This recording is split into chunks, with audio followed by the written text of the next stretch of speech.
On va parler des maladies des arbres. Figurez-vous que c'est comme nous, hein, les arbres ou les animaux sont malades. Olivier. Oui, bah, Et du coup, vous vous êtes dit, ça peut être une chronique intéressante parce que chez soi, quand on est dans le jardin ou quand on a des arbustes ou quoi, eh ben, on n'est pas forcément capable de déceler si son arbre est malade ou pas. Grâce à vous, on va en savoir plus. on va en savoir plus. Il y a différentes maladies, hein. Il y en a une, là, je vous ai ramené un orme, hein, qui a échappé à la maladie de la graphiose, hein, qui sévit depuis 50 ans, qui existe toujours, hein. Dans nos forêts, on a perdu l'orme.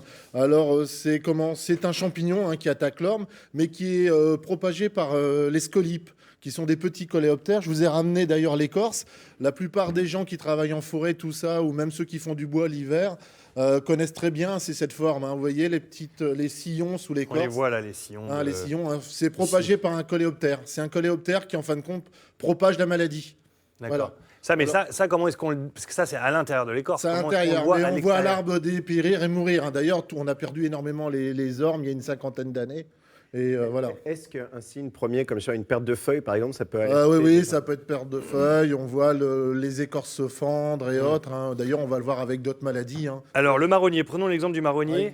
Qu'est-ce qui lui arrive à celui-là ? Alors, c'est le chancre bactérien, hein. On le voit très bien. Bah, disons qu'en début, j'ai ramené quelques photos, hein. Ça va passer à l'écran, Il y a, non ? il y a apparition de fissures. Voilà, là, il y a une fissure, hein, voilà, une fissure corticale. Souvent, c'est au milieu du tronc. Alors, il y a la fissure noirâtre. Là, en fin de compte, on voit en haut, l'écorce est fendue. Donc, derrière, c'est mort. Et en fin de compte, c'est l'accumulation d'eau qui fait cette petite coulée noire. Ouais. Il y a d'autres apparitions aussi, hein, qu'on connaît très bien, hein. C'est un écoulement brunâtre-noirâtre. Et en fin de compte, ça fait ça fait un genre de goudron, un peu rouille. Et là, en fin de compte, on sait que le marronnier est atteint. Et c'est un stade, on peut continuer les photos, c'est entre le stade juvénile à adulte. D'accord. Hein, voilà. Alors Là, là, vous on voyez, voit vraiment l'écorce qui se, voilà, qui là, se- en qui fin de décolle. compte, là, il meurt, hein. En fin de compte, là, c'est vraiment le décollement total de l'écorce. Là, l'arbre meurt. Là, l'arbre est condamné. D'ailleurs, l'arbre est mort, hein. Là, si on prend la photo suivante, il faut vraiment l'abattre, c'est dangereux. Mais c'est typique juvénile, hein. C'est-à-dire la maladie, on va dire, est opportuniste.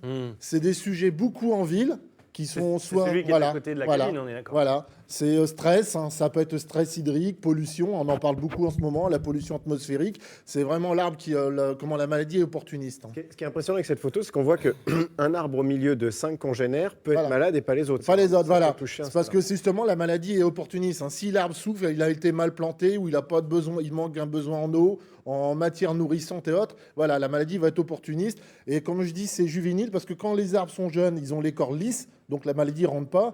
Et quand ils sont adultes, ils ont une grosse écorce, la maladie ne peut plus rentrer. Voyez. Bon, là, on va passer. Mais qu'est-ce voilà. qu'on aurait pu faire pour éviter ça, en fait ? Il faut le prendre, comme vous disiez. Parce que Là, il planter faut les beaucoup abattre, plus- mais disons que c'est des meilleures plantations. Maintenant, quand les professionnels, hein, à Amiens Métropole, maintenant on fait des énormes trous, on apporte une terre végétale riche, on a des arrosages et tout. Maintenant, disons qu'on fait des meilleures méthodes de culture. Bon, là, on est sur. Là, c'est une autre plante, mais bon, on arrive sur la fin, en fin de compte. Là, c'est un frêne, en fin de compte.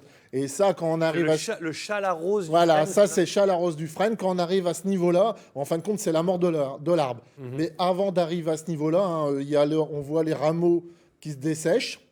Hein, les rameaux abîmés, il faut l'abattre. Il faut arriver avant ce niveau-là. Il faut complètement les abattre. Vous voyez, là, il y a les nécroses des rameaux. Après, vous avez les rameaux en train de dessécher en bout de branche, hein. Mais quand on voit ça à ce stade-là, on se dit Voilà. que ça se trouve, il manque simplement un peu d'eau, on va arroser. C'est pour ça qu'il faut regarder. Là, regardez, vous avez des nécroses, vous avez des branches complètement desséchées, Oui. vous avez des feuilles enroulées desséchées. Là, c'est vraiment la mort de l'arbre. Là, c'est vraiment des caractères, hein. On voit la nécrose et les branches qui se dessèchent, les feuilles qui se dessèchent. Donc là, c'est vraiment particulier. Et là, qu'est-ce que je fais ? Là, il faut abattre.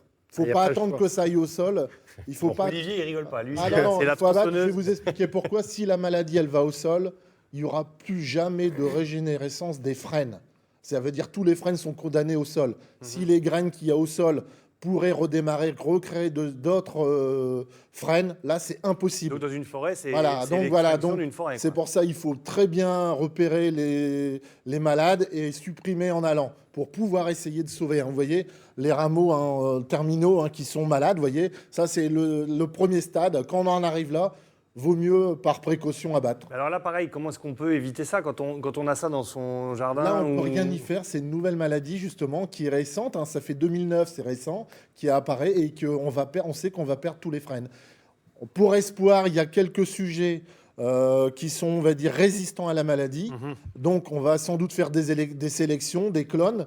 Mais disons que ceux qu'on a à l'heure actuelle, on va les perdre. Les rideaux, voilà. Je vais poser une question qui peut paraître un peu absurde peut-être pour le botanisme, mais est-ce que ça existe les vaccins pour les arbres? Est-ce qu'on peut Bah, soigner c'est des, on ou parle de, préventif ou soigner? voilà, il y a on a essayé par exemple, c'est assez connu, beaucoup contre les maladies fongiques, tout ça, on va dire c'est le cuivre. Et disons que ça marche pas vraiment, hein. Ça aide un peu, mais ça marche pas. Vraiment, le vecteur de transmission, ça reste ces petites bêtes, quoi. Ça C'est peut être des petites bêtes, ça peut être aussi l'air, hein, parce qu'il y a des champignons, c'est des spores, c'est dans l'air, ça Ah se oui. propage par l'air. Là, pour Wilhelm, c'était des scolites, mais après, ça peut être l'air, mais après l'autre. Alors là, vous avez par exemple, vous voyez, là, c'est un beau marronnier qui est classé au PLU d'Amiens, hein, c'est-à-dire au PLU, plan c'est- local d'urbanisme.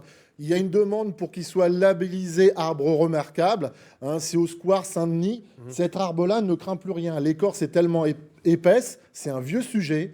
Donc là, il ne craint plus rien. C'est une carapace. Voilà, c'est une carapace. Là, il ne peut plus être attaqué.